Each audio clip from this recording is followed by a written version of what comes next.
예, 반갑습니다. 먼저 광고를 하나 드릴게요. 지난 주일날 오후에 우리 야고보 남전도회 그리고 요한 남전도회에서 교회 청소를 열심히 깨끗하게 잘 했습니다. 그래서 저 밑에 식당 깨끗이 하고 왁스칠까지 다 해놨는데 탁자나 의자 같은 걸 다 내놓고 넣어놓지를 못했어요. 그래서 이제 작업이 다 끝났으니까 우리 남자분들, 여자분들도 도와주셔도 좋습니다. 무거운 거 아니니까 예배 마치고 책상과 의자 안으로 좀 들여놓는 일 협력해 주시면 감사하겠습니다. 꼭 기억하시고 협조해 주시기 바랍니다. 예, 가룟 유다 오늘 공부할 차례죠. 12제자 마지막 시간입니다. 서론까지 해서 시간으로는 13번째 시간이죠. 13번째 시간 가룟 유다 마지막 시간인데요. 자, 한번 제자들의 이름 다시 한번 우리 같이 한번 외워봅니다. 베안야요 빌바 도마야다 시유 베안야요 빌바 도마야다 시유. 예, 다 잊어버려도 이건 안 잊어버리겠죠? 예, 앞으로 12제자 이름 천국 들어갈 때 시험 보지는 않습니다. 하지만 또 외워놓으면 도움이 되겠죠? 오늘 가룟 유다, 예수님의 제자 가운데 유다가 둘이에요. 그렇죠? 한 유다는 어떤 유다죠? 유다 다데오. 이거 참, 참 어떡하나. 원래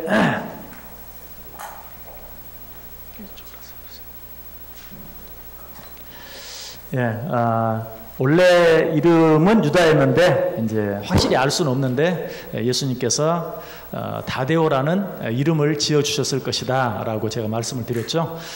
그 이유는 어쩌면 유다가 둘이어서 혼동이 될까 봐 그랬는지도 모르겠고. 됩니까?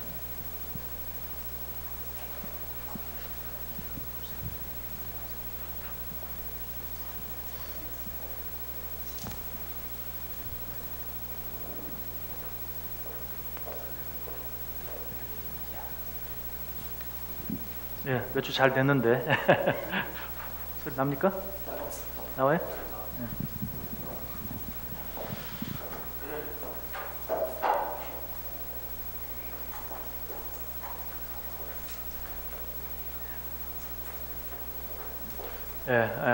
유다 다데오도 원래 이름은 유다였는데 다데오라는 이름을 예수님께서 지어주셨다 하는 것 말씀드렸고요. 그래서 유다가 사실은 둘이다. 그런데 그 두 유다 가운데 오늘은 유다 다데오가 아니라 가룟 유다에 대해서 공부해 봅니다. 자, 1번 문제 보겠습니다. 문제 같이 읽습니다. 가룟 유다는 이름이 가진 본래의 뜻은 무엇이며 그의 아버지는 누구였습니까? 자, 가룟 유다. 먼저 가룟이라는 말의 뜻은 뭐죠? 예, 동네 이름입니다. 유다의 출신 동네. 그래서 성경에 보면 가룟인 유다라고 이렇게 나와 있죠. 가룟인 유다, 가룟 유다라고도 나와 있지만 가룟인 유다, 가룟 사람 유다라는 의미고요. 유다라는 이름의 뜻은 뭐라고 그랬어요? 뭐라고요? 찬양. 예, 그렇습니다. 유다라는 이름의 뜻은 찬양. 참 좋은 이름이에요. 그런데 요즘은 어때요? 유다 그러면 아주 좋지 않은 이름이 돼버렸어요. 그래서 제가 다데오, 유다 다데오를 말할 때도 사람은 뭔 값을 해야 된다고요? 이름값을 해야 돼요. 이름값을 해야 돼요. 사람은 죽어서 이름을 남기고 호랑이는 죽어서 가죽을 남긴다. 근데 여러분 이름을 남기면, 좋은 이름을 남기면 평생 우리가 애쓰고 노력해서 하는 그 일보다도 훨씬 더 많은 일을 죽은 후에 하게 돼요. 그렇죠? 사람이 살아서 일생 동안 할 수 있는 일은 아무리 능력이 뛰어나도 그렇게 많지 않아요. 그런데 좋은 이름을 남기면 죽어서도 후대 계속 어때요? 그 사람의 이름이. 여러분 어떻습니까? 이순신 장군. 그러면 정말 죽은 지가 한참 됐는데도 초등학교 때부터 대학교 때까지 계속 그 이름을 들으면서 자라야 되고, 성인이 돼서도 늘 얘기하면서 살아서 한 일도 정말 많지만 그것과는 비교도 할 수 없는 일을 죽은 후에 하게 되는 거예요. 그래서 좋은 이름을 남긴다 하는 것은 참 중요한 일이다. 그러면서 또 그런 말씀 드렸었죠. 우리는 기름을 팔아서라도 좋은 이름을 살 수 있어야 한다. 그랬죠? 기름을 팔아서라도. 기름이 뭘 의미해요? 주로 물질, 성경에서 물질, 뭐 쉽게 얘기하면 돈. 우리가 돈을 들여서라도 돈의 손해를 보더라도 좋은 이름을 사야 한다. 그런데 현대인들은 어떻게 한다고요? 좋은 이름을 팔아서라도 돈을 얻으려고 해요. 그런 경우가 참 많아요. 지금 뭐 뉴스를 떠들썩하게 하는 사람들도 다 이름을 팔아서라도 돈을 얻으려고 하다가 결국 그렇게 되고 만 것이죠. 우리는 그렇게 하면 안 되고 돈을 좀 손해를 보더라도 좋은 이름을 남기기 위해서 애쓸 수 있어야 된다.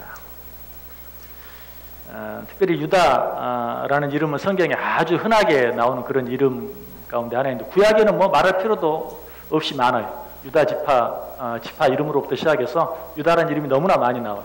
신약 성경에도 뭐 6명, 7명 정도 유다가 나오는데 특별히 우리가 기억할 만한 유다는 아까 말씀드렸던 것처럼 예수님의 제자 가운데 유다 다데오가 있고 그리고 오늘 공부하는 가룟 유다가 있고 또 한 사람 유명한 유다가 있어요. 누굴까요? 유다서를 기록한 유다. 유다서를 기록한 유다. 유다서를 기록한 유다는 누굴까요? 누굴까요? 예수님의 형제 유다예요. 예수님의 형제들이 글을 잘 썼나 봐요. 그래서 예수님의 형제 야고보가 야고보서를 지었고 예수님의 형제 유다가 유다서를 기록했어요. 그래서 한 67명의 그런 유다가 신약에 나오는데 그 가운데 대표적인 유다 세 사람 하면 유다 다데오 그리고 가룟 유다 그리고 유다서를 기록한 예수님의 형제 유다 이런 대표적인 그런 유다가 있습니다. 자, 가룟 유다의 의미는 그렇고요. 자, 가룟 유다의 아버지는 누구죠? 시몬. 예, 어떻게 아셨어요? 요한복음 13장 2절에 나오죠? 요한복음 13장 2절 찾으셨어요? 자, 한번 같이 한번 읽어보죠. 시작. 마귀가 벌써 시몬의 아들 가룟 유다의 마음에 예수를 팔려는 생각을 넣었더라. 시몬의 아들 가룟 유다. 그래서 가룟 유다에 대한 배경은요 아무것도 몰라요. 우리가 그가 가룟 사람이었다. 그 이름 속에 나타난 가룟 유다라는 이름 속에서 그는 가룟 사람이었다 하는 것과 그리고 그의 아버지가 시몬이었다라는 사실만 알 수 있어요. 그래서 이 가룟 유다에 대해서는 성경이 그의 배경에 대해서 다른 어떤 것도 이야기하지 않는데 여기 가룟 유다를 이야기하면서 시몬의 아들. 자, 그러면 여기서 시몬의 이름은 어때요? 좋은 이름이 됐습니까? 나쁜 이름이 됐습니까? 좋은 이름이 됐어요? 나쁜 이름이 됐어요? 가룟 유다의 아버지 시몬 좋은 이름이 됐어요? 나쁜 이름 됐어요? 나쁜 이름 됐죠? 누구 때문에? 아들 때문에. 예. 자, 누구 때문인지는 잘 몰라요. 아버지 시몬이 아들 교육을 잘못 시켰는지 또 잘 시켰는데 가룟 유다가 그렇게 됐는지 그러나 성경을 통해서 우리가 일반적으로 알 수 있는 것은 그 항상 부모의 이름 또 특별히 필요할 때는 할아버지 할머니의 이름까지 누구의 손자 누구의 아들 이렇게 이야기하죠. 부모를 이야기해요. 이것은 족보가 중요해서가 아니에요. 성경은 족보를 중요시 여기지 말라고 했어요. 그럼에도 불구하고 누구의 손자 누구의 아들 심지어는 누구의 증손 누구의 손자 누구의 아들까지 이야기해요. 그거는 뭘 말하기 위해서 족보의 중요성을 말하려고 하는 것이 아니라 대부분 교육의 중요성 특별히 신앙 교육의 중요성 그 할아버지의 영향을 아들이 어떻게 받았고 또 그 손자가 어떻게 받았는가 하는 것을 보여주기 위해서 기록할 때가 정말 많아요. 제가 벌써 여러분에게 설교할 때도 이미 그 부모들의 교육이 자녀들에게 어떤 영향을 미쳤는가 하는 것 그래서 성경은 항상 부모의 이름 심지어는 할아버지 할머니의 이름까지 증조 할아버지 할머니 이름까지 언급하는 그런 일들을 보면서 그 신앙 교육의 중요성이 얼마나 중요한가 하는 것을 자주 말씀드렸어요. 자, 시몬이 가룟 유다를 어떻게 교육했는지 정확히 알 수는 없어요. 그러나 우리가 짐작할 수 있는 것은 신앙교육을 잘 못했구나. 어쨌든 신앙교육에 실패했구나 하는 것을 나름대로 한번 생각해 볼 필요가 있어요. 또 뭐 반대로 생각을 한다면 설령 뭐 신앙교육을 잘했다 못했다 그건 우리 정확히 알 수는 없기 때문에 그냥 지나간다 할지라도 어쨌든 그 아들이 올바로 신앙생활을 잘 하지 못함으로 말미암아서 그 아버지가 욕을 먹게 되었다.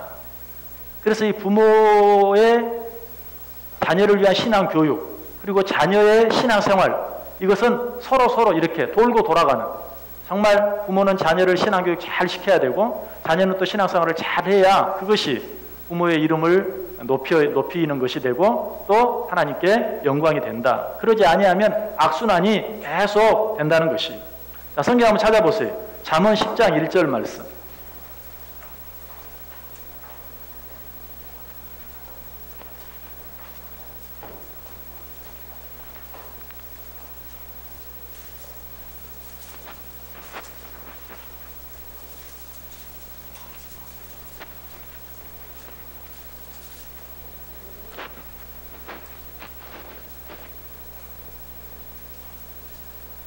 예, 잠언 10장 1절 말씀 같이 한번 읽을까요? 솔로몬의 잠언이라. 지혜로운 아들은 아비를 기쁘게 하거니와 미련한 아들은 어미의 근심이니라. 예, 지혜로운 아들. 지혜로운 자가 누구입니까? 하나님을 경외하는 자. 여호와를 경외하는 것이 지혜의 근본이다. 지혜로운 아들은 IQ가 좋은 아들이 아니고 세상 공부 잘하는 아들이 아니고 똑똑한 아들이 아니라 여호와를 경외할 줄 아는 아들은 뭐라고요? 아비를 기쁘게 하고, 그러나 미련한 아들, 누구죠? 여호와 하나님을 경외하지 않는 자녀는 어미의 근심이 된다. 잠언 17장 21절도 한번 찾아보세요. 같은 책이니까. 잠언 17장 21절. 잠언 17장 21절.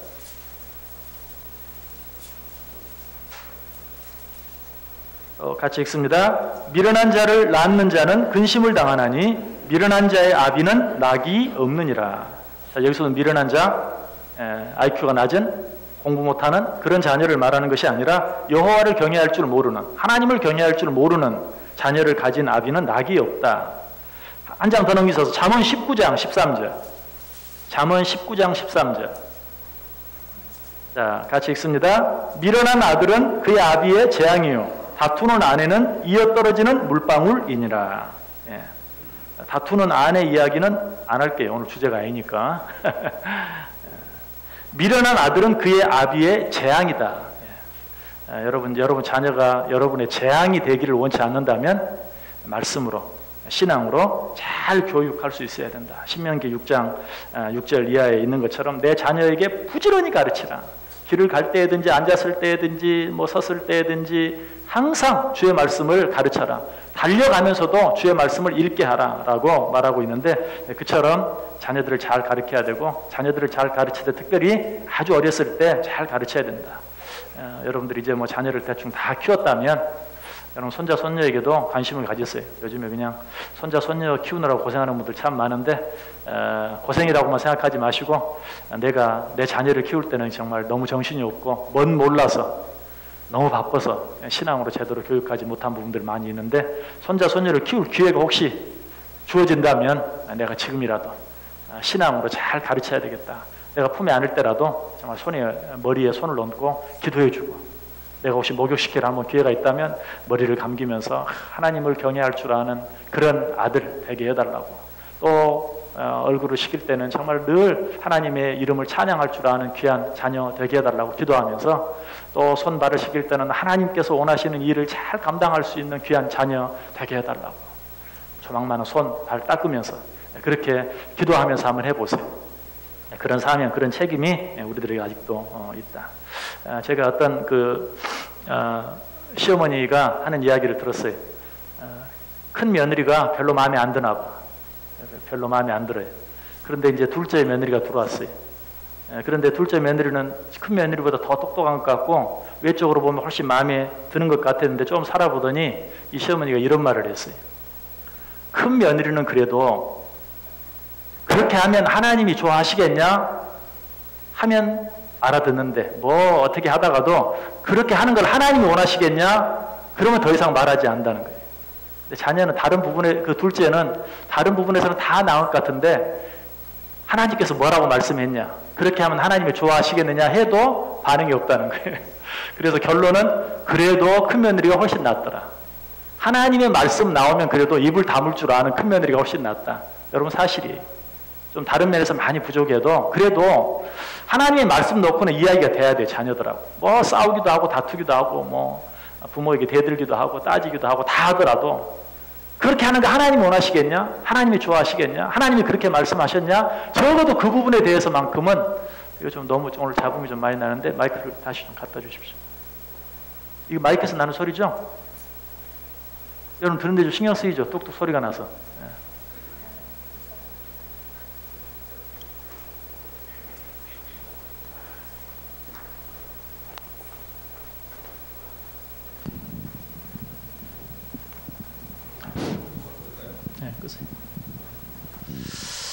예, 자, 두 번째 문제 보겠습니다. 두 번째 문제, 2번. 문제 한번 같이 읽습니다. 가룟 유다가 12제자 가운데 맡은 역할은 무엇이었으며 그것을 통해 알 수 있는 사실은 무엇입니까? 자, 요한복음 12장 6절. 요한복음 12장 6절. 우리 같이 한번 읽습니다. 요한복음 12장 6절. 시작. 이렇게 말함은 가난한 자들을 생각함이 아니요 그는 도둑이라 돈꾀를 맞고 거기 넣는 것을 훔쳐 가미러라. 아멘. 자, 가룟 유다가 맡은 일이 뭐였어요? 돈꾀를 맡은 자였다 하는 것을 이야기해 주고 있죠. 물론 이 말씀을 다 보면 가룟 유다가 벌써 돈꾀를 맡아가지고 돈을 훔쳐갔다라는 걸 알 수 있는데, 먼저 거기까지 생각하지 마시고 돈꾀를 맡았다라는 말만 가지고 먼저 생각을 하면 가룟 유다는 어떤 사람이었을까요? 여러분 같으면 누구에게 돈꾀를 맡기겠어요? 예, 그렇죠. 믿을 만한 사람, 신뢰할 만한 사람에게 돈꾀를 맡기겠죠. 믿음이 안 가는 사람, 그런 사람에게 돈꾀를 맡기겠어요? 예, 그러니까 유다는 일단 신뢰할 만한 사람이었다. 인간적으로 봤을 때, 외적으로 봤을 때 믿을 만한 사람이었다 하는 것을 알게 돼요. 실제로 우리는 지금 가룟 유다 그러면 아주 그냥 나쁜 사람으로 생각하는데, 그가 아주 나쁜 사람으로 드러나기 전까지는 정말 괜찮은 사람이었다. 물론 예수님의 제자 가운데 한 사람이었다는 사실만으로도 그렇지만 그는 정말 괜찮은 사람이었다 하는 것을 알게 돼요. 자, 요한복음 13장 한번 펴보세요. 요한복음 13장 21절 22절.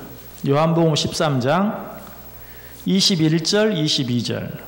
자, 두 절 같이 읽습니다. 예수께서 이 말씀을 하시고 심령이 괴로워 증언하여 이르되 내가 진실로 진실로 너희에게 이르노니 너희 중 하나가 나를 팔리라 하시니 제자들이 서로 보며 누구에게 대하여 말씀하시는지 의심하더라. 아멘.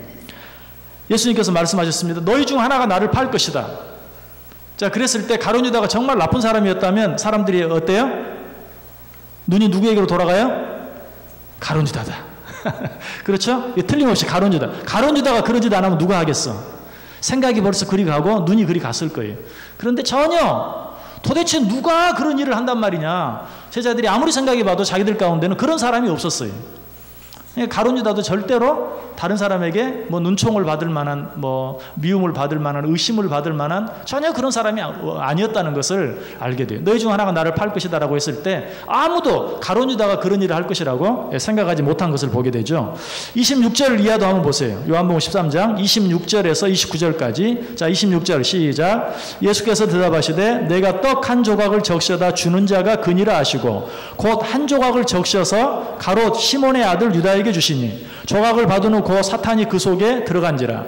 이에 예수께서 유다에게 이르시되 내가 하는 일을 속히 하라 하시니 이 말씀을 무슨 뜻으로 하셨는지 그 앉은 자 중에 아는 자가 없고 어떤 이들은 유다가 돈꾀를 맡았으므로 명절에 우리가 쓸 물건을 사라 하시는지 혹은 가난한 자들에게 무엇을 주라 하시는 줄을 생각하더라. 여기는 더 그렇습니다. 예수님께서 내가 떡 한 조각을 적셔 주는 자가 바로 그 자다. 그리고 떡 한 조각을 적셔서 누구에게 줬어요? 가룟 유다에게. 그런 사람들이 어때요? 아니, 가룟 유다가 예수를 판단 말인가? 이래 생각해야 맞죠. 그런데 예수님이 떡을 적셔 주면서 내가 떡을 적셔 주는 자가 가룟 유다라고 했는데도 전혀 그럴 리가 없다는 거죠. 그렇게 말을 하고 줬는데도 가룟 유다가 그런 일을 할 리가 없다라고 생각하고 오히려 사람들 뭐라고 생각했어요? 명절이 가까우므로 회개니까 돈깨를 맡았으니까 뭐 좀 물건을 사라고 네가 하는 일을 속히 하라 라고 말했을 때 이 말은 네가 나 팔려고 작정했지 나를 속히 팔아라 이런 얘기인데 뭐 물건을 사라는 얘기인가 또 뭘 준비하라는 얘기인가 라고 생각을 했지 가룟 유다가 예수님을 팔 것이라고 전혀 상상도 하지 못했다. 자, 이러면 어때요? 가룟 유다는 사람들에게 인정을 받는 사람이었어요? 인정을 못 받는 사람이었어요? 인정을 받는 사람이었어요. 예수님이 그렇게까지 말을 했는데도 가룟 유다일 것이라고는 상상도 하지 못하는 상당히 신뢰받을 만한 그런 사람이었다. 자, 그런데 이번에 두 번째 문제 같이 읽습니다. 가룟 유다가 가진 이러한 외적인 역할이나 모습과는 달리 그의 내적인 모습은 어떠했습니까? 우리는 이 모습은 이미 너무 잘 알죠. 그렇죠? 외적으로는 아무 문제가 없고 전혀 잘못할 것 같지 않은, 사람들에게 신뢰할 만한, 신뢰를 받을 만한 그런 사람이었지만 두 얼굴을 가진 사람이었다는 것이죠. 위선자였다라는 것이죠. 그래서 아까 우리가 이미 읽었던 그런 말씀 속에 돈깨를 맡아서 사람들은 신뢰해서 돈깨를 맡겼는데 거기에서 돈을 훔쳐가기도 했던 그런 사람이었던 것 우리가 보게 되죠. 근데 이런 사람이 아주 어려운 사람이고요. 이런 사람들이 참 회개하기가 어려워요. 그러니까 철저한 이중 인격자. 그러니까 아예 나쁜 사람들은요, 오히려 회개를 잘해. 사람들이 지적을 하면 받아들이기도 하고 깨닫기도 하고 말씀을 들으면서도 잘 깨닫고 그런데 이 아주 이중인격적인 사람들은 사람이 그가 그런 생각을 한다는 조차도 모르고 사람들이 다 좋아하고 따르고 신뢰하니까 자기가 자기에게 속아요. 여러분, 거짓말 하는 사람들 있잖아요. 거짓말 하기를 좋아하는 사람, 거짓말 하기를 밥 먹듯 하는 사람. 이 사람이 처음에는 자기가 사람을 속여요. 그런데 나중에는 그 거짓말에 자기가 속아. 정말입니다. 어떻게 아냐고요? 해봐서 안다 그럴 수도 없고. 정말 그래요. 거짓말을 처음에는 마치 술 마시는 거 똑같아요. 처음에는 내가 술을 마신다 그러죠. 그런데 나중에는 어때요? 술을 마시고 그 다음에는 술이 사람을 마시는 거예요. 그렇죠? 처음에는 내가 술을 마시고 그 다음에 술이 술을 마시고 그 다음에 술이 사람을 마셔버리는 것처럼 거짓말도 그래. 처음에는 내가 거짓말을 해. 그 다음에는 거짓말이 또 다른 거짓말을 낳아요. 그 다음에는 그 거짓말에 내가 속아요. 아마 요즘 그 TV에 나오는 사람들은 아마 그럴지도 몰라요. 뭐 자꾸 하다 보니까 이제는 뭐 거짓말인지 참말인지 자기도 몰라. 이제는 막 거짓말이 참말인지 뭐 모르겠어요. 누가 거짓말 하는지 뭐 저도 잘 모르겠어요. 참 복잡하고 참 어려운데 아무튼 거짓말이 그래요. 그래서 이런 사람들은 이렇게 예수님께서 떡을 적셔 주는데도 이거 뭔 소리야? 자기도 몰라. 다른 사람이 모르는 건 이해를 하는데 다른 사람이 얼마나 나를 존경하고 다른 사람이 얼마나 나를 인정하고 다른 사람이 얼마나 나를 칭찬하는데 예수님이 직접 뭐라고 책망을 하는데도 깨닫지를 못하는 거예요. 사실 가룟 유다에게 회개할 기회가 여러 번 주어졌죠. 지금 벌써 말하잖아요. 너희 중 하나 가운데 내가 팔 것이다. 자, 그럴 때는 뭐 모르는 척 할 수도 있어요. 왜? 12이나 있으니까 너희 중 하나인데 뭐 나겠어? 근데 내가 떡을 하나 적셔주는 자가 바로 그 자다. 그러면서 떡을 적셔서 주었어요. 그런데도 돌이키질 않아요. 철저한 이중인격자, 위선자, 그런 자였다라는 것이. 성경 한번 찾아보세요. 야고보서 1장 7절 8절. 이런 자들을 성경이 아주 경계하고 있는 것을 보게 되죠. 야고보서 1장 7절 8절.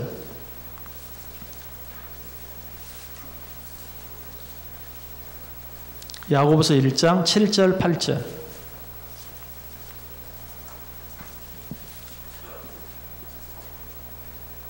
같이 읽습니다. 이런 사람은 무엇이든지 주께 얻기를 생각하지 말라. 두 마음을 품어 모든 일에 정함이 없는 자로다. 아멘. 두 마음을 품어 모든 일에 정함이 없는 자, 이런 자는 무엇을 얻기를 생각하지 말라. 아주 무섭게 경고하고 있는 것을 보게 되죠. 그래서 내 마음속에 그래서 무엇을 잘못하는 것, 그건 괜찮아요. 잘못할 수 있어요. 잘못하지 않는 사람 한 사람도 없어요.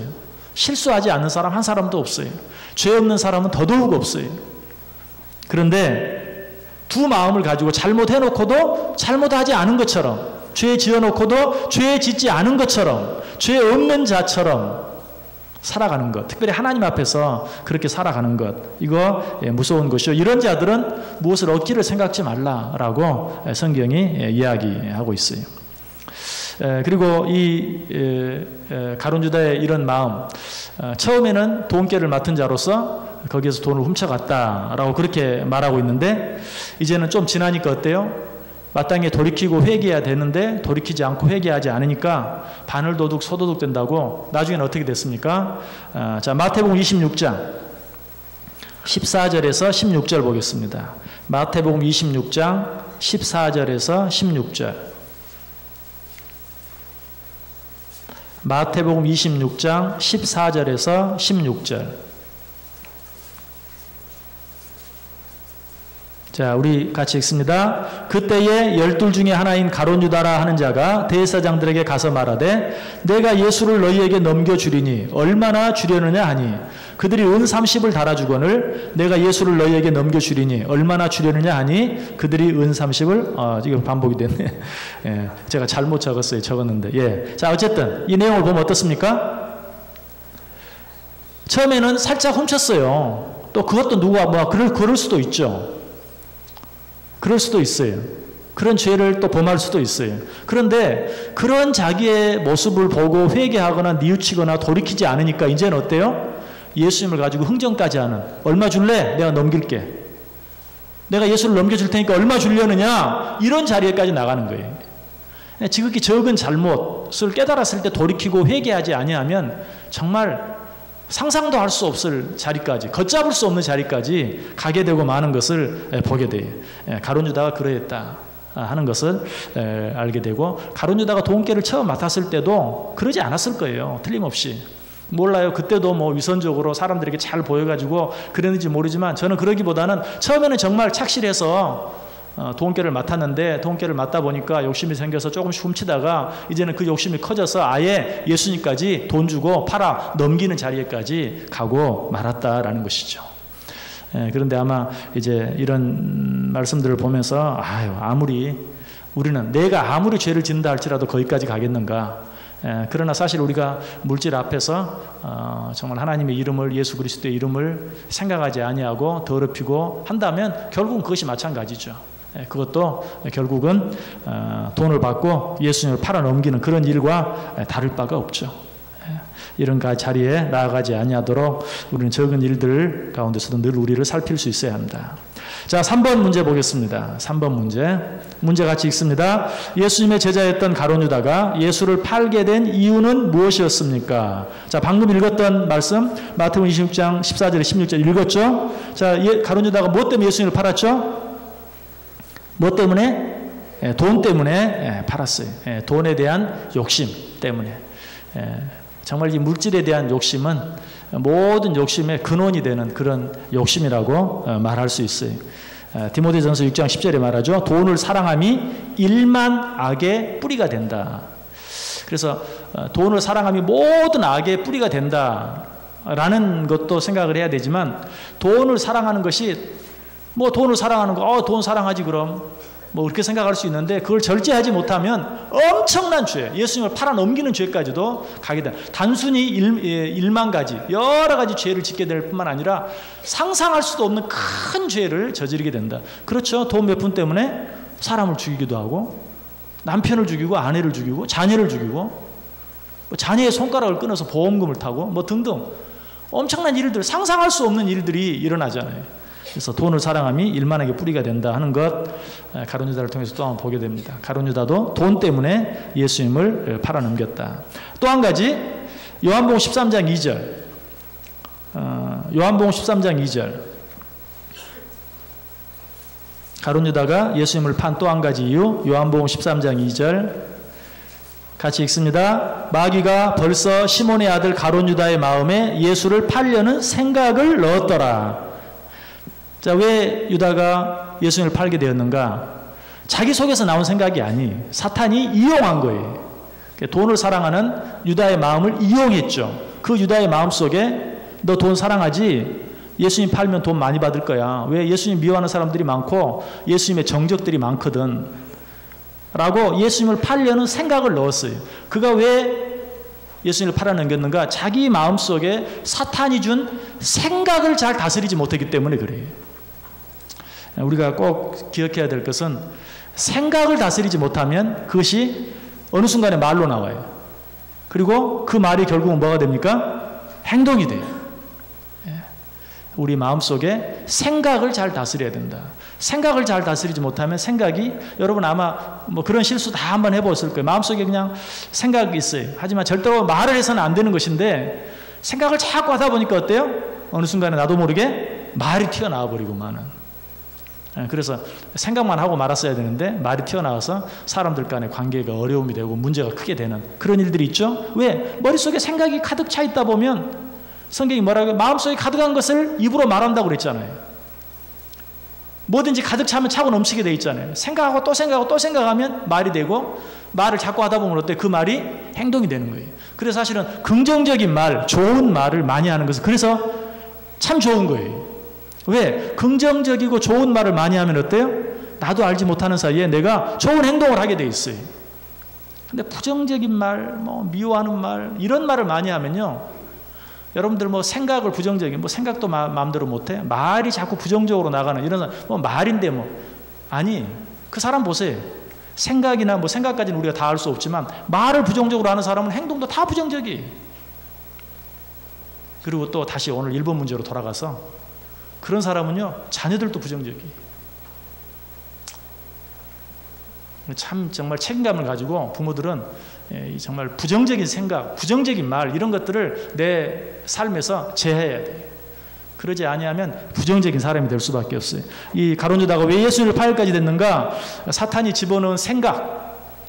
아마 지금 저 뭐 예수님을 잡아 죽이려는 사람들이 많이 있는데 그 사람들이 보통 사람들이 아니고 뭐 굉장히 높은 사람들이 힘 있는 사람들, 돈 있는 사람들인데 넘겨주면 꽤 많은 돈을 받지 않을까? 그런 생각을 한번 해볼 수 있어요.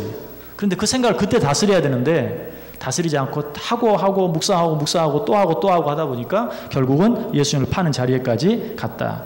그래서 잠언 4장 23절에 뭐라고 말합니까? 한번 찾아보세요. 잠언 4장 23절.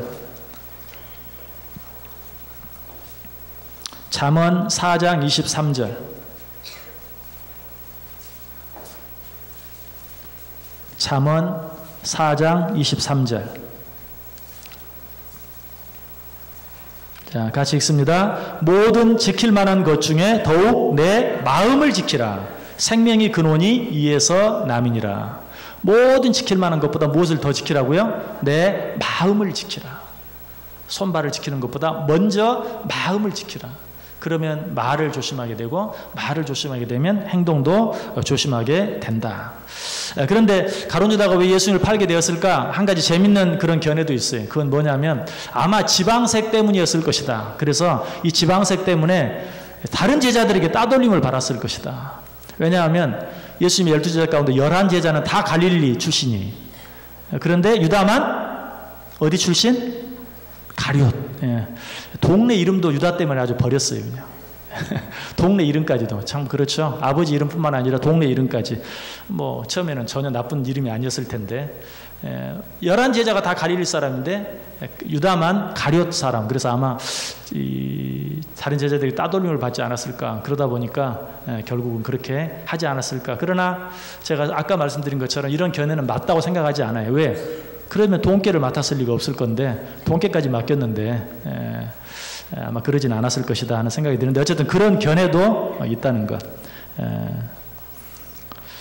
자, 4번 문제 보겠습니다. 4번 문제 같이 읽습니다. 예수님을 판 가룟 유다가 진정한 의미에서의 신자였는지 아니었는지에 대해 토의해 봅시다.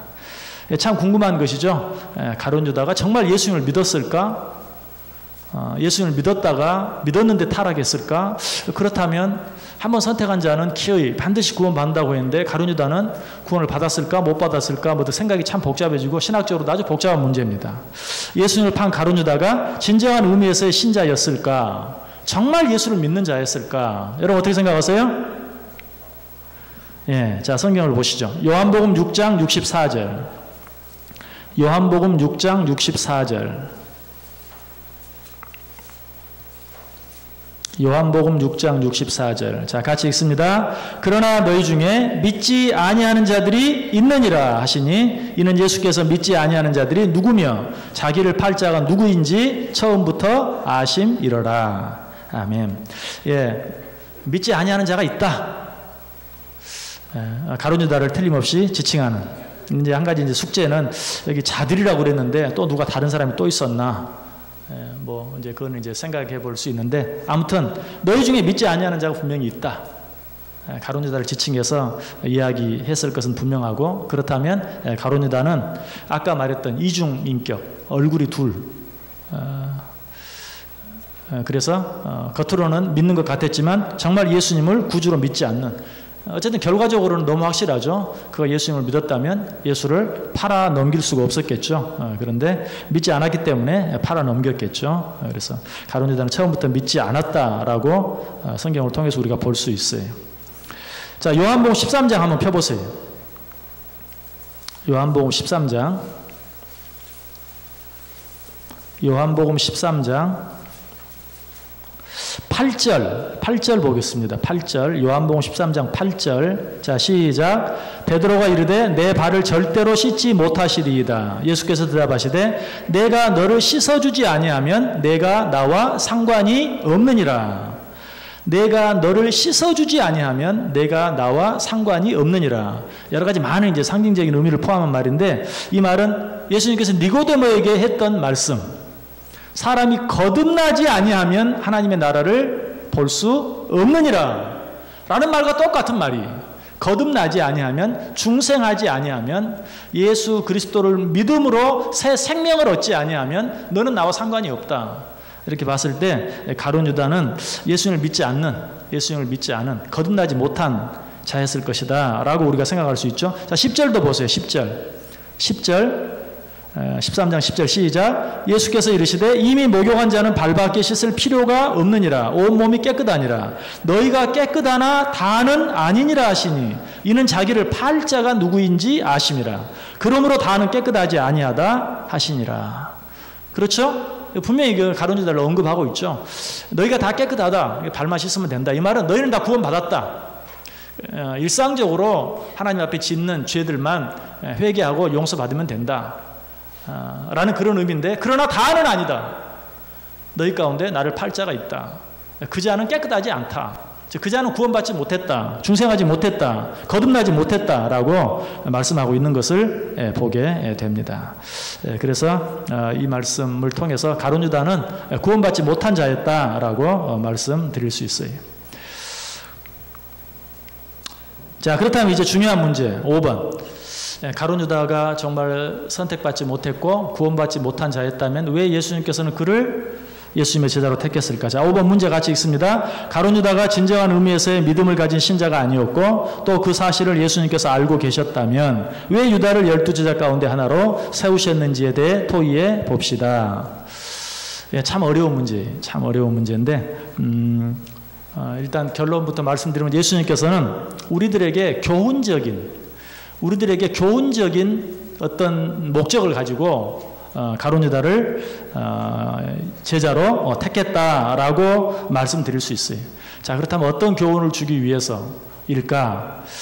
마태복음 13장에 보면 두 가지 비유가 나옵니다. 마태복음 13장에 보면 1절부터 9절까지는 세 가지 종류의 밭에 대한 비유가 나오죠. 돌짝밭에 뿌려진 씨앗, 그리고 길가밭에 뿌려진 씨앗, 돌짝밭에 뿌려진 씨앗, 가시떨기밭에 뿌려진 씨앗 비유가 마태복음 13장 1절부터 9절까지 나와요. 그 비유의 교훈이 뭐죠?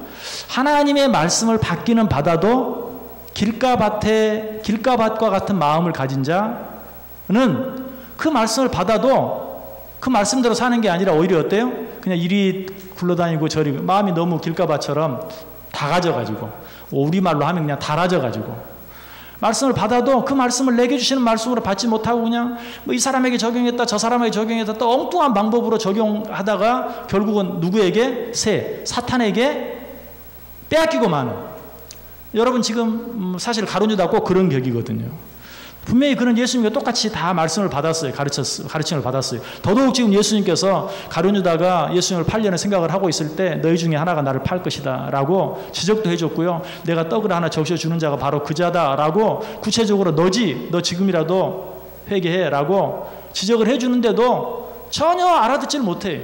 오히려 그 떡 조각을 받고 그 일을 시행하기 위해서 밖으로 나갔더니 어둡더라. 뭘 의미하죠? 귀의 시간이 지나갔어요. 밤이. 이제는 낮의 때가 지나고 밤이 되었어요. 돌이킬 수 없는 때가 되고 만 거예요. 이처럼 하나님의 말씀을 받고도 회개하지 아니했을 때 하나님의 말씀을 받고도 더 그 마음이 완악해지는 자들이 있는 것을 우리에게 가르쳐주고 있어요. 돌짝밭도 마찬가지. 말씀을 듣긴 들어요. 받긴 받아요. 그런데 그것을 삶에 온전히 적용하지 못해요. 왜? 뿌리가 깊이 내리지 못해서. 그래서 뜨거운 해가 비치고 시험이나 여러 가지 환란이 닥치면 그냥 쓰러지고 마는 그런 자. 또 가시밭도 마찬가지죠. 특별히 가시밭은 뭐라고 말합니까? 재리의 유혹. 하나님의 말씀을 받긴 받았는데 재리의 유혹. 재물의 유혹이죠. 이 재물의 유혹에 막혀가지고 가시가, 그래서 싹까지 나왔는데도 이 가시가 재리의 유혹에 막혀서 이 싹이 더 이상 자라지 못하는. 가룟 유다가 정말 그랬어요. 아마 분명히 마음에 찔림이 있었으니까 내가 스승을 팔아? 뭐 예수를 구주로 믿지 않았다 할지라도 나를 가르쳐준 스승인데 내가 스승을 팔아 하는 그런 마음의 유혹과 도전이 있었을 것인데 은 30냥. 큰 돈인데. 그 재리의 유혹으로 말미암아서 결국은 예수를 팔고 만. 예수님께서 했었던 그런 말씀들, 너희 중 하나가 나를 팔 거다, 뭐 떡을 적셔주는 자가 나를 팔 거다, 여러 가지 말들이 막 마음을 찌르는데도 결국은 그 재리의 유혹에 막혀서 예수를 팔아버리고만. 바로 이런 자들이 있다라는 사실을 우리에게 교훈적으로 가르쳐 주기 위해서. 자, 또 한 가지, 그 다음에 마태복음 13장의 두 번째 비유는 18절부터 23절까지 보면 또 한 가지 비유가 나와요. 그런데 그 비유는 어떤 비유인가? 알곡과 가라지 비유죠.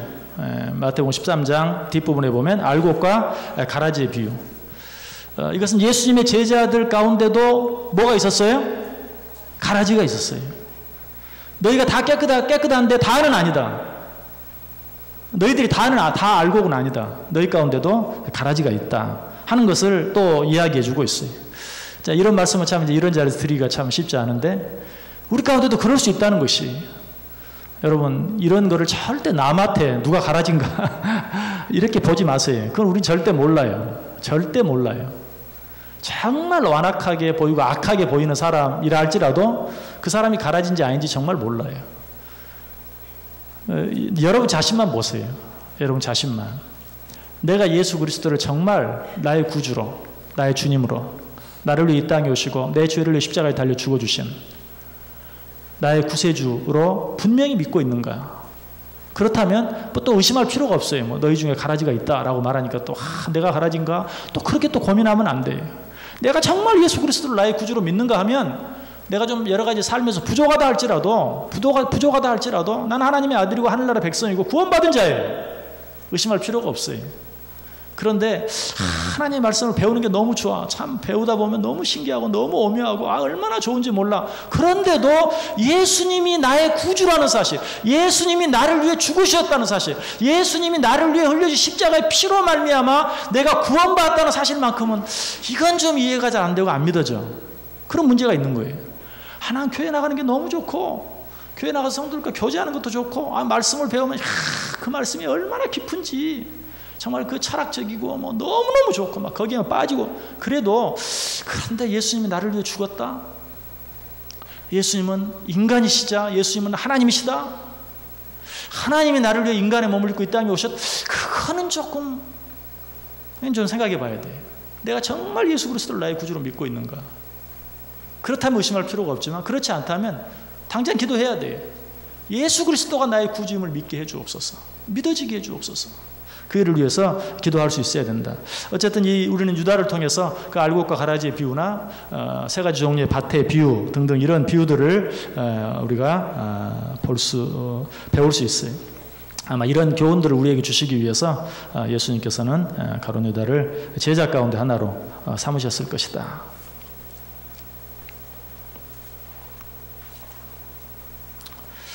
자, 그런데 이제 알곡 가라지의 비유가 나왔으니까 알곡을 심은 밭에 어떻게 가라지가 생기게 됐죠? 성경이 뭐라고 말하죠? 너희들이 잘 때 사탄이 가라지를 뿌리고 갔다. 그렇게 말하죠? 예, 그래서 가라지를 막을 수 있는 방법은 뭐예요? 깨어 있어야 돼. 너희들이 잘 때 사탄이 가라지를 씨를 뿌리고 갔구나 라고 말하죠. 우리가 사실 우리 교회 안에서도 뭐 요즘에 얼마나 이단들이 많습니까? 이단들이 뭐 들어와가지고 막 교회를 어지럽게 하고 힘들게 하고 그런 일들이 많이 있는데 이런 일들로부터 우리가 우리를 지키고 보호하기 위해서는 어떻게 해야 돼요? 깨어 있어야 돼요. 깨어 있다는 게 뭐예요?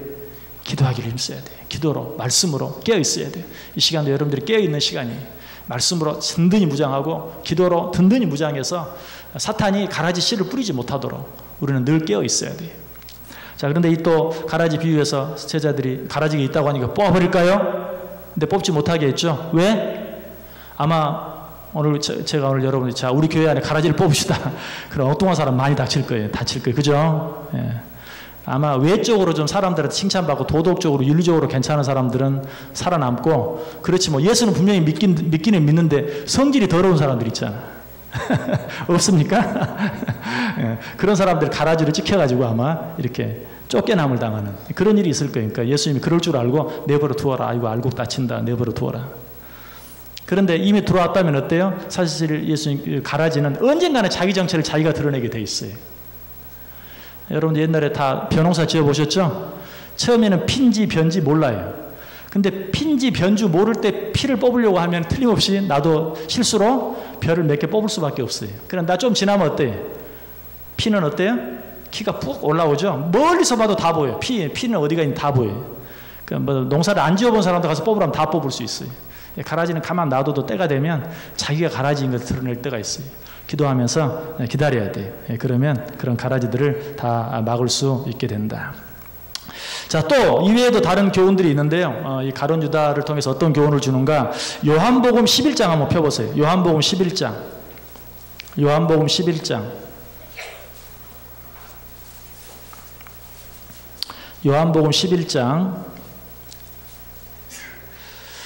한 절만 읽죠. 시간이 없으니까. 50절. 시작. 한 사람이 백성을 위하여 죽어서 온 민족이 망하지 않게 되는 것이 너희에게 유익한 줄을 생각하지 아니하는도다 하였으니.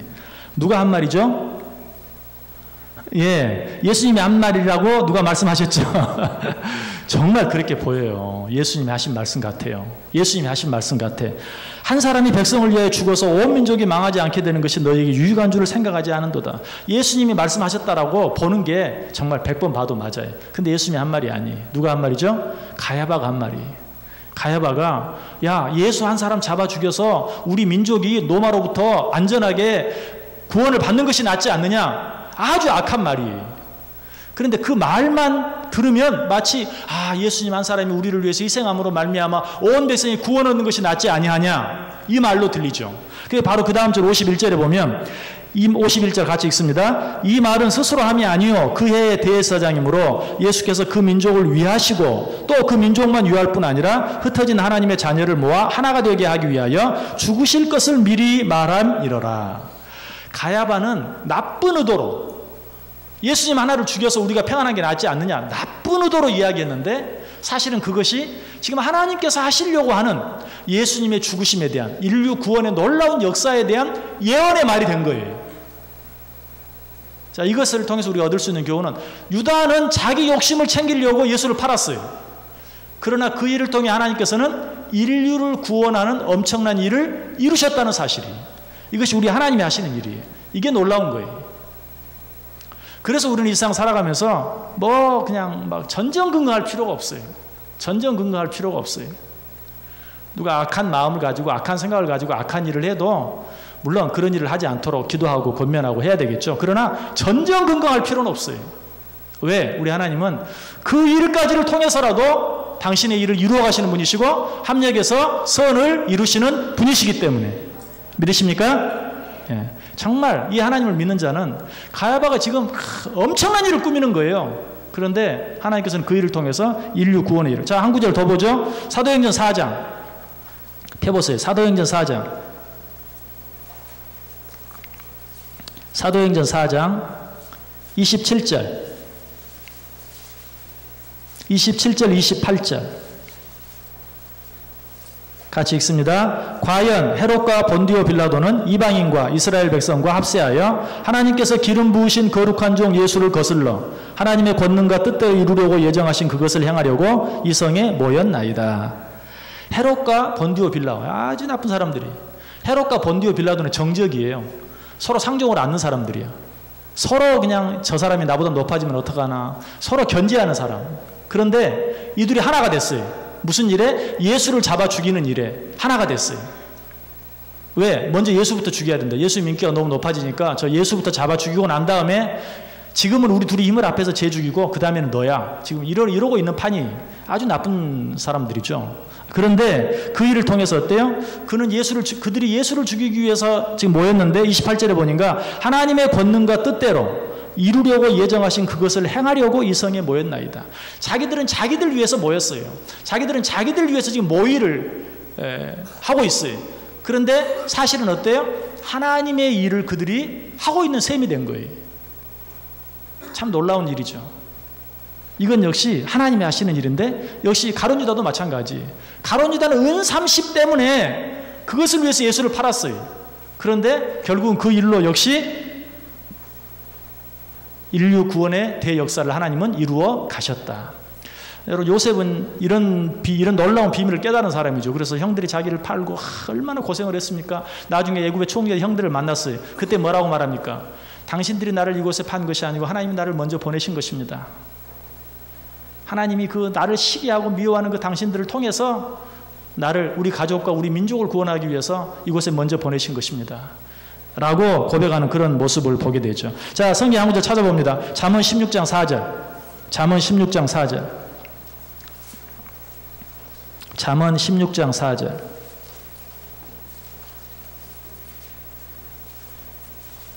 잠언 16장 4절. 시작. 여호와께서 온갖 것을 그 쓰임에 적당하게 지으셨나니 악인도 악한 날에 적당하게 하셨느니라. 아멘. 자, 여러분 주위에 여러분 힘들게 하는 사람 있습니까? 괴롭게 하는 사람 있습니까? 염려하지 마세요. 걱정하지 마세요. 다 하나님이 필요해서 붙여놨으니까 그냥 그런 줄 아세요. 그냥 그런 줄 아세요. 그러려니 하고 사세요. 그냥 죽여라 하고 사세요. 정말 하나님께 맡기고 하나님께 붙어 있으면 하나님께서 당신의 뜻을 이루실 줄 믿습니다. 그래서 유다도 다 악한 날에 적당하게. 자, 그런데 이제 시간이 지나갔지만 한 가지만 더 생각해 보고, 그렇다면 가룟 유다를 벌 주면 안 되죠. 그 일을 위해서 하나님이 쓰셨다면 벌 주면 안 되죠. 어떻게 생각하세요? 어떻게 생각하세요? 벌 받아야 될 것 같아, 안 줘야 될 것? 아니, 유다가 아니었으면 예수님이 안 죽었을지도 모르고 안 죽었으면 여러분 구원도 못 받는데 유다를 구주로 섬겨야 되나? 어떻게 되나? 예, 어때야 될까요? 절대 그렇지 않아요. 하나님이 유다를 악하게 만든 게 아니고 악한 유다를 쓰신 거예요. 그렇기 때문에 그 악한 마음을 가지고 악한 일을 행한 그 죄는 어때요? 유다가 받아야 돼요. 자, 성경 찾아보세요. 마태복음 26장 24절. 마태복음 26장 24절. 마태복음 26장 24절.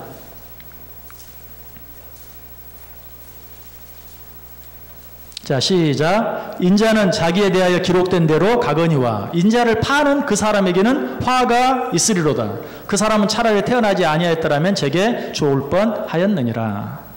하나님이 착한 유다의 마음속에 들어가서 예수를 팔게 만든 게 아니죠. 뭐가 들어가서? 사탄이 들어가서 악한 마음을 넣고 유다가 그 사탄에게 짐으로 말미암아 예수를 팔고 말았어요. 자기의 욕심과 그 욕심을 이용한 사탄의 계략에 말려들어서 예수님을 판 거예요. 그냥 예수님은 그 일을 허용하신 것뿐이 얼마든지 막을 수도 있죠. 그러나 그 일을 허용하신 것이지 예수님이 그 악을 행하게 하신 게 아니에요. 착한 유다를 나쁘게 만든 게 아니에요. 그 죄는 유다가 져야 돼요. 인자는 작정된 대로 이 세상에 죽으러 오셨다가 악한 마음을 가진 유다에 의해서 팔려서 죽임을 당했지만 그 예수님을 판 자에게는 화가 있을 것이다. 그 자는 차라리 태어나지 아니하였으면 좋을 뻔하였다라고 이야기하고 있습니다. 그래서 가룟 유다는 성경에 나타나 항상 그래. 하나님은 악을 허용하실 때가 있어요. 예를 들면 바로 10가지 재앙, 그 마음을 완악해 하셨다. 그런데 사실은 그것도 정확하게 말하면 완악한 마음을 내버려 두셨다라는 것이, 바로의 그 완악한 마음을 내버려 두신 거예요. 일부러 완악하게 만드신 게 아니고, 바로 그런 것처럼 하나님이 악을 조장하지는 않아요. 절대로 악을 만들진 않아요. 사람을 죄인으로 만들지 않아요. 때때로 그 일들을 허용하실 때가 있다 하는 것. 그러므로 만약에 김정은이가 전쟁을 일으켜가지고 어떻게 보면 그런 생각 들 때가 있죠. 아, 전쟁 어떻게 일어나가지고 그러면 차라리 통일이 어떻게 좀 빨리 되지 않을까? 뭐 이런 생각도 가끔 들 때가 있어요. 그런데 진짜 그렇게 해서 전쟁이 일어나고 통일이 빨리 됐다. 그러면 여러분 김정은을 영웅 취급할 겁니까? 아이고 김정은 덕분에 통일이 빨리 됐어. 안 그랬으면 또 60년 기다릴 뻔했어. 이러면서 그러지 않죠. 설령 그렇게 통일이 됐다 하더라도 전쟁을 일으킨 전범의 죄는 그가 받아야 된다는 것이죠. 바로 그와 같은 원리. 자, 아무튼 가룟 유다 자신은 자기 죄에 대해서 자기가 책임을 져야 한다. 한 구절만 더 읽어보고 말씀 마치겠습니다. 로마서 12장 21절. 로마서 12장 21절. 로마서 12장 21절. 로마서 12장 21절. 자, 시작. 내 원수가 줄이거든 먹이고 목마르거든 마시게 하라. 그리함으로 내가 숯불을 그 머리에 쌓아 놓으리라. 아멘. 자, 이 말씀을 왜 드리냐면 아까 가룟 유다 또 요셉을 괴롭혔던 요셉의 형들, 그 악한 자도 악한 날에 다 적당하게 하셨다. 그래서 여러분 괴롭게 하고 힘들게 하는 사람이 있으면 오히려 잘해주세요. 여기 보면 뭐라고 그래? 내 원수가 줄이거든 먹이고 목마르거든 마시게 하라. 그리함으로 내가 숯불을 그 머리에 쌓아 놓는 것이 된다. 참 성경도 참 재미있어요. 원수에게 잘해줘라. 원수에게 잘해주는 것이 원수의 머리에 숯불을 쌓아 놓는 것이다. 여러분 그 뭐 한의원에 가면 뭐 불로 이렇게 뭐라 그러죠? 뜸? 네, 뜸. 불을 붙이면 한참 있다가 달아가지고 뜨거워지죠? 미운 사람 있으면요, 더 잘해주세요. 그게 머리에다 숯불을 쌓아놓는 거예요. 그래가지고 때가 되면 뜨거라. 하나님이 그렇게 해주시겠다. 우리 하나님은 참 재미있는, 유머러스한, 멋진 하나님이 신앙생활 재밌게 하시고 신앙생활 멋지게 하시길 바랍니다. 자, 시간이 많이 지났는데 질문하고 싶은 거 있습니까? 마지막 시간이니까 없읍시다. 가룟 유다에 대해서 더 이상 질문하면 이제 대답 못해 이제. 참 어려워요. 자, 그동안 수고 많이 하셨고요. 자, 우리 한번 기도하고 마치겠습니다. 하나님 감사합니다. 가룟 유다까지 우리가 12제자들 공부했습니다. 예수님의 진정한 제자 되기 원합니다. 주님의 제자들을 바라보면서 배워야 할 것들, 그리고 배우지 말아야 할 것들 우리가 바로 알게 하시고 깨닫게 하시고 늘 이 말씀들 묵상함으로 정말 주님의 참 제자들이 되어서 주님 앞에 섰을 때 잘했다 착하고 충성된 종아 라고 칭찬할 수 있는 우리 모두 되게 해 주옵소서. 이 12제자반에 참여한 모든 우리 성도들, 주님의 참 제자들, 아름다운 제자들, 멋진 제자들 다 되게 해 주옵소서. 예수님의 이름으로 기도드리옵나이다. 아멘. 하늘에 계신 우리 아버지여, 우리 뜻이 하늘에서 이룬 것 같이 땅에서도 이루어지이다. 오늘날 우리에게 일용할 양식을 주옵시고 우리가 우리에게 죄 지은 자를 사하여 준 것 같이 우리 죄를 사하여 주옵시고 우리를 시험에 들게 하지 마옵시고 다만 악에서 구하옵소서. 대개 나라와 권세와 영광이 아버지께 영원히 있사옵나이다. 아멘.